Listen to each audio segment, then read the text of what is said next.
भाई जो गुरु वचन पे डट गए, कट गए फंद 84 के। खवास सुनो अब्राहिम, कैसा खिलवत खाना, एक घड़ी सिजा पर पोडे, तन का चाव उड़ाना। 3 जगह नहरे नहरे निशान होकर खाल उतर गई और हंसे भगवान, खूब हंसे। राजा के पसीने आ गए कि ये कोरडा लगे पत्थर और दस जा। उसका हाथ पकड़ा, वो परमात्मा हंस रहे थे पेट पकड़ के, जैसे हम खूब जोरता है सागर। उससे बात पूछने के लिए हाथ पकड़ा, तीनों बता हंस कैसे रही है? कि मैं इसलिए हंस रही हूं कि मैं तो स्त्री गंदी सेज पर एक घड़ी सोई थी, मेरे 3 कोरडे लागे, मेरी खाल उतरी और बच्चों 13 के हो जाए दिन रात सोए। मांग लो यहाँ के सुख, कर लो राजनीति, बन जाओ धनी, बन जाओ सेठ। क्या कहा परमात्मा ने कि मैं तो तेरे झूठे सुख के ऊपर, तेरी झूठी सेज के ऊपर एक घड़ी सोई हूं और 3 कोरडे खाने पड़ गए। और तेरा क्या हाल होगा जो सोवे दिवस और राता, उनका क्या हाल विधाता। कि तू बेटा इस सुख को भोग रहा है ना दिन रात, तेरे साथ में क्या बनेगी जब मुझे इतना सा भोगने के कारण इतना दुख मिला, इतना कष्ट मिला।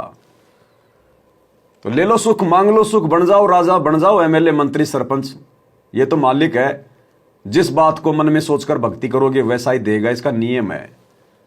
शतलोक में काल ने, इस निरंजन ने, गुरुदेव ने बताया कि सार नाम का जाप किया और एक पैर पे खड़ा होकर तपस्या की और मन में क्या था, अलग से राज्य प्राप्त करूं। दे दिया परमात्मा ने अलग से राज्य, क्योंकि इन भक्ति मंत्रों का हम अपने मन में जो भी इच्छा करके जाप करेंगे हमें वही मिलेगा, ये नियम है। धन मांगोगे धन मिलेगा लेकिन मोक्ष नहीं मिलेगा, राज मांगोगे राज मिलेगा लेकिन मोक्ष नहीं मिलेगा। काल ने राज्य मांगा, सार नाम का जाप किया और तप किया, जैसी वो जानता था भक्ति, उसके बदले में परमात्मा ने किस ब्रह्मांड का राज दे दिया। आज देख लो क्या हो रही है उसके साथ में। जब उसका शरीर छूटता है ना दुर्गाकार काल का, आप और हमसे भी भयंकर दर्द, परेशानी, पीड़ा होती है उसको। और खाना क्या पड़ रहा उसको? अरे आप और हमारे लिए तो परमात्मा ने काजू, किशमिश, सेव, संतरे, बादाम, हलवा, खीर, बासमती चावल, खिचड़ी, कचौड़ी, पकौड़ी, पता नहीं क्या क्या पकवान दे दिए। और काल क्या खाता है? यहां का राजा गंध खाता, गंध, मैल। वो मटर पनीर नहीं खाता, वो कचौड़ी पकौड़ी नहीं खाता, हमारी सूक्ष्म वासना खाता है, जो मैल होता है, गंध होता है। जिसको सुख चाहिए था, अक्सर पुरुष सार नाम का जाप कर रहा था और मन में अलग से राज्य प्राप्ति की इच्छा, दे दिया परमात्मा ने। वो भी रोता है कि मैंने गलती कर दी बहुत बड़ी। तो सोच लेना भाई और बहनों, भक्ति तो हम भी वही कर रहे हैं, सार नाम ये वही है। और जो मन में इच्छा रख के जो भक्ति करेगा, जाप करेगा, परमात्मा वही देगा, अंतर्यामी है। और फिर वो राज मिलने के बाद, सुख मिलने के बाद फिर क्या मिलेगा? अगर भक्ति से पैर फिसल गया, क्योंकि राज मांगेंगे तो ऑटोमेटिक मर्यादा खंडित, धन मांगेंगे ऑटोमेटिक मर्यादा खंडित, क्योंकि मांगना तो केवल भक्ति है। भक्ति के अलावा कुछ भी मांगा और भक्ति भी कर रहे हैं तो मर्यादा खंडित हो गई। सतगुरु तो अंतर्यामी है, फिर मोक्ष नहीं मिलेगा, वही वस्तु मिलेगी जो हमने मांगी है। और मोक्ष नहीं हुआ तो फिर क्या होगा काल के जाल में? और फिर वो सुख हमारे लिए जी का जंजाल बन जाएगा, वो सुख फिर हमारे लिए जी का जंजाल बन जाएगा। फिर तो मन में क्या सोच के भक्ति करना है? केवल मोक्ष और कुछ नहीं। तेरी गंदी सेज पर एक घड़ी सोई थी, मेरे 3 कोरडे लागे, मेरी खाल उतरी और बच्चों 13 के हो जाए दिन रात सोए। जो सोए दिवस और राता, उनका के हाल विधाता। इतना कहते अंतर ध्यान हो गया। अब बच्चों, आपको पता है पूरी कथा। फिर जंगल में घूमने गया, शिकार करने गया, वहां 3 कुत्ते लिए, बहुत से खाड़े करके उस नरक से निकाला अपनी प्यारी आत्मा को। फिर कहते हैं उसने जब ज्ञान सोनू आ गया कि तो तीन नरक दिखने लग गया वो राजपाट। गैब खवा से बहे ही वारी कंपन लगे पराना उतरी तेरी ले फकीरी पैरा तो सा खाना मुल मुल खासा दूर बगाया ताखी पैर अमाना। कहते हो सुंदर कपड़े राजशाही कपड़े उतार के और अपना सामान एक कंबल लपेट लिया। 16 सहस सोहेली ही छोटी 18 लाख तुराना सतगुर शब्द लई फकीरी अब्राहिम सुल्तान। 16,000 औरतें एक से एक सुंदर 18 लाख घोड़े और सतगुरु के शब्द से उनकी विचार सुनकर राज त्याग कर फकीरी संन्यास लिया, इस घर से निकल गया। जो सुख, जो राजपाट, जो वैभव आप और हम वर्तमान में सपने में भी प्राप्त नहीं कर सकते, लाख यत्न करके भी। अब्राहिम सुल्तान ने उनको ठोकर मारी, ठोकर। फिर भला हम क्या मांगना चाह रहे भाई? किस चीज में सुख ढूंढ रहे हैं फिर हम? जिस चीज में दुनिया सुख ढूंढ रही है, अब्राहिम ने उनको ठोकर मार दी, उसको सुख दिखाई नहीं दिया उनमें। और अगर परमात्मा ने हमें दे भी दिया वो वैभव, वो राजपाट, वो सुख, वो संपत्ति, तो हमें अब्राहिम सुल्तान से शिक्षा लेनी चाहिए कि फिर हमारी स्थिति वही होगी। क्योंकि भक्ति राजपाट में नहीं हो सकती, भक्ति सुख में नहीं हो सकती। भक्ति के लिए तो भगत को जमीन पे आना पड़ेगा, हैंड टू माउथ बनना पड़ेगा, निर्धनता वाली स्थिति में आना पड़ेगा, तभी हमारे भाव बनेंगे। आपके घर में 10 लाख रुपए रखे हैं, आपके भाव नहीं बनेंगे जब कोई मुसीबत आएगी। क्योंकि आपके घर में आपको पैसा दिखाई दे रहा है, आपको धन दिखाई दे रहा है। और जिसके घर में 2 पैसे नहीं, वो पहले से हाथ जोड़ेगा अपने गुरुजी से, हे गुरुजी दया करना मालिक, हे परमात्मा पूरे परिवार पे दया करना, परमात्मा कोई हारी बीमारी ना लग जाए, परमात्मा दास के पास तो पैसा नहीं है, कहां से करूंगा, क्या करूंगा, परमात्मा दया करना, पहले हाथ जोड़ेगा। और पैसे वाले भगत के घर में हारी बीमारी भी आ गई तो भी वो उस भाव से गुरुजी को याद नहीं करेगा, क्योंकि उसको तो पंजाब नेशनल बैंक का एटीएम दिखाई दे रहा है, उसको तो एसबीआई बैंक का एटीएम दिखाई दे रहा है जिसमें लाखों रुपए पड़े हैं। तो ये माया इस प्रकार से भगत और भगवान के बीच में एक सूक्ष्म जाल का काम करती है, सूक्ष्म जाल का काम। हमारी श्रद्धा, हमारे भाव हमारे सतगुरु में नहीं बनने देती है। इसलिए गुरुदेव कहते हैं सुख के माथे पत्थर पड़े कि बाढ़ में जाए ऐसा सुख, सुख के माथे पत्थर पड़े जो नाम हृदय से जाए, और बलिहारी उस दुख के ऊपर, वो दुख भला जो पल पल नाम रटाए। जिस दुख में हमें पल पल हमारे गुरुजी याद आए, हमारी आंखों से आंसू निकले, हमारा प्रेम हमारे गुरुजी में जागृत हो। कहते हैं हे गुरुदेव, हे भगवान, ऐसा मीठा मीठा दुख हमें दिए रखना, परमात्मा ऐसा कोई सुख हमें मत दे देना। यदि हमारे भाग्य में है तो भी परमात्मा ऐसा सुख ना दियो जिस सुख से हमें भक्ति में भूल पड़ जाए, जिस सुख से हमारे भाव बिगड़ जाए। तो भाई और बहनों, हम क्या मांग लेंगे और क्या प्राप्त करके 15-20 साल में हम यहां पर अपनी महिमा कर देंगे? और महिमा भी हो गई तो क्या ले लिया हमने? आज जो लोग मानते कि हमारी महिमा हो रही है, या जो लोग मर गए अपनी महिमा करके, आज हम उनको कितना याद करते हैं? हम अपने दादा को तो याद नहीं करते, साल में एक बार याद करते थे पहले जब उसके श्राद्ध निकाला करते थे। अब तो गुरुजी ने श्राद्ध भी छुड़वा दिए, अब वो दादा ही याद नहीं आता। और जितने बड़े बड़े राष्ट्रपति, प्रधानमंत्री अपनी महिमा बना बना के जा चुके हैं, मर चुके हैं, अगर कभी रोड पे उनकी मूर्ति दिखाई दे गई तो 2 सेकंड के लिए उसका नाम याद आता है, बाकी कोई सपने में याद नहीं करता उन प्रधानमंत्रियों को, राष्ट्रपतियों को, बड़े बड़े वैज्ञानिकों को, जो अपना पूरा जीवन बिना भक्ति के बर्बाद करके चले गए। तो हम क्या महिमा बना लेंगे अपनी? गुरुदेव कहते हैं महिमा तो तुम भक्ति करो, ऑटोमेटिक बनेगी। अरे मीराबाई ने कभी सोचा था मेरी महिमा बने, लेकिन उसने भक्ति करी आज उसका हर किसी की जुबान पे नाम है। हमने तो ऐसी महिमा चाहिए जिस महिमा से किसी को सही रास्ता मिले।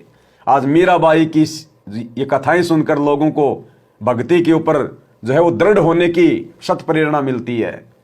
तो ऐसी महिमा होनी चाहिए जो अपना भी आत्म कल्याण करवा ले और दूसरों को भी सही मार्ग मिले, सही रास्ता मिले, संघर्ष करने की प्रेरणा मिले। और वो महिमा बनेगी सतगुरु की भक्ति से, ना कि राजा बनने से, मंत्री बनने से, धनवान बनने से। भगत बनने से, भक्ति करने से, सतगुरु को प्रसन्न करने से भगत की अखंड महिमा होती है, अखंड महिमा। कितना धन था वो बताया, थोड़ा सा वर्णन है। हीरे मोती मुक्ता छोड़े अरबों दरब खजाना, 70 खान 72 उम्रे तजे अमीर जवान। मेवा मान बड़ाई छोड़ी अमृत भोजन खाना, नंगे पैरों बहे पिया दे बरकत छाड़े निशान। घोड़े जोड़े सब ही छोड़ चले अनंत फौज पिल खाना, सार शब्द दिल अंदर वेद्या अविगत अमल दीवान। परमात्मा कहते हैं वो तुम्हारा गुरु भाई इब्राहिम सुल्तान आदम, जो ठाठ बाट इस धरती पे वर्तमान में किसी के नहीं है। आज भारत में सबसे ज्यादा धनी मुकेश अंबानी माना जाता, 20 लाख करोड़ की संपत्ति। और रात को ढंग से नींद भी नहीं आती भाई को, गोलियां खा खा के सोना पड़ता है, 20 प्रकार की उनको बीमारियां। उसका छोटा लड़का देख लो, कब राम को प्यारा हो जाए कोई भरोसा नहीं है, ऐसी बीमारी से ग्रस्त है। ना ढंग से चल पाता, ना खा पाता, ना बैठ पाता, कोई जीवन का आनंद नहीं। इस मुकेश अंबानी जैसी संपत्ति तो इब्राहिम सुल्तान के वजीरों के पास में थी, वजीरों के पास में, उसके नौकरों के पास में। तो हमारे गुरु भाई ने तो उस संपत्ति को ठोकर मार दी जो आज धरती पर किसी के पास नहीं है। तो हम क्या प्राप्त करने की इच्छा अपने मन में पाले? हमें तो परमात्मा ने इब्राहिम से भी बढ़कर संपत्ति दे दी। खुद आ गया, साक्षात आ गया, शरण में ले लिया और कंप्लीट भक्ति का कोर्स दे रहा है और मोक्ष की गारंटी दे रहा है। इससे बड़ा धन धरती पे है कहीं? हम तो इब्राहिम से भी कई गुना उत्तम हैं, इब्राहिम से भी कई गुना उत्तम। और ना जाने कितने जन्मों में हमने इब्राहिम की तरह संपत्ति को ठोकर मारी है और आज उसी संपत्ति को हम फिर से मांग रहे हैं। ये नादानी नहीं तो और क्या है, मूर्खता नहीं तो और क्या है। तो हमने हमारे पिछले जन्म भी याद कर लेने चाहिए कि कोटि जन्म तू राजा की ना मिटी न मन की आशा। जो चीज हमारे से परमात्मा ने छुड़वाई, आज उसी चीज को हम फिर से मांग रहे हैं। जो चीज पिछले जन्मों में हमने खुद ने छोड़ी, राजपाट छोड़ दिया, रानियां छोड़ दी, आज उसी चीज को हम खुद मांग रहे हैं भगवान से। तो ये ज्ञान नहीं, ये अज्ञान है, अज्ञान। ये सत्संग इसीलिए किए जाते हैं कि हमें हमारे पहले का इतिहास याद हो जाए, वो यादें तरोताजा हो जाएं, वो भूली बिसरी यादें फिर से ताजा हो जाएं। नरसी ने 56 करोड़ की संपत्ति को ठोकर मार दी और क्या पता आज वो नरसी मैं हूं या आप हो, पता नहीं कौन सा भगत भाई बहन वो नरसी है। और आज यदि हम सतगुरु से यहां की संपत्ति मांग रहे हैं तो धिक्कार है, फिर सतगुरु हंसेगा हमारे ऊपर कि गधे, तूने पिछले जन्म में तो 56 करोड़ की संपत्ति का भंडारा कर दिया, ठोकर मार दी, और आज तू फिर से 1-2 लाख रुपए के लिए हाथ फैला रहा है। तो सतगुरु भी हमसे नाराज होगा। तो मालिक ने मांगना एक ही बताया, बाकी तो भीख है, भीख। और मांगना क्या? भक्ति दान मोहि दीजियो देवन के देवा हो, और जन्म पाया भूलूं नहीं करहूं पद सेवा हो। केवल भक्ति, और भक्ति हमें मिल गई, हमें मांगने की भी जरूरत नहीं पड़ी। समर्थ ने, अंतर्यामी ने बिन मांगे दे दी, बिन मांगे। अब इससे बड़ा दाता, इससे बड़ा सांवरिया सेठ और धरती पे कौन है? और हमसे बड़ा सौभाग्यशाली जीव धरती पे भला और कौन होगा? चलत गयंद इंद्र की नाई, सूरज अर्थ चपाना, सेना संगरंग दल बादल गर्द जात आसमान।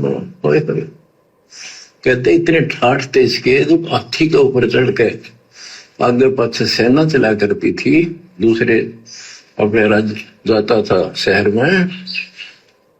इंद्र की तरह ठाठ बांटते न, उसकी सेना चलती थी, धूल इतनी उठती थी आकाश में, तूफान सा आ जाता था, गुमार चल जाता था, इतने ठाठ थे उसके।